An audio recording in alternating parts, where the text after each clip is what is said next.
On a l'habitude de diviser le monde en deux. Vous avez les pays riches au nord, les pays pauvres au sud. Au nord, les pays riches, on les appelle les pays développés ou les pays industrialisés, et au sud, les pays qu'on dit en développement.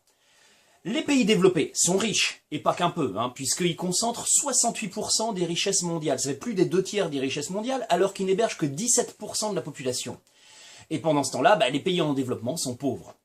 Les pays en développement, ils doivent partager ce qui reste entre 83% de la population du monde. Et ces inégalités de revenus, ça vaut aussi pour la nourriture, pour la santé, pour l'éducation, pour la sécurité, l'accès à l'eau, et j'en passe, etc., etc. En fait, la limite entre les pays développés et les pays en développement, elle passe toujours au nord de l'Australie et de la Nouvelle-Zélande. C'est un peu les exceptions, les pays du sud qu'on considère comme des pays du nord, c'est un peu paradoxal.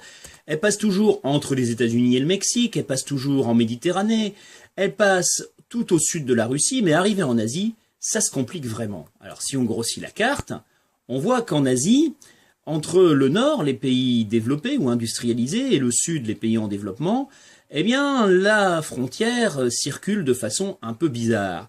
Elle passe entre les deux Corées, parce que la Corée du Sud est un pays développé, et puis elle passe entre la Chine et Taïwan, de façon à laisser Taïwan parmi les pays développés, et enfin, elle va chercher très loin Singapour, la petite ville, enfin la grande ville en fait, de Singapour, et elle revient ensuite pour passer au nord des Philippines, parce que les Philippines ne sont pas un pays développé.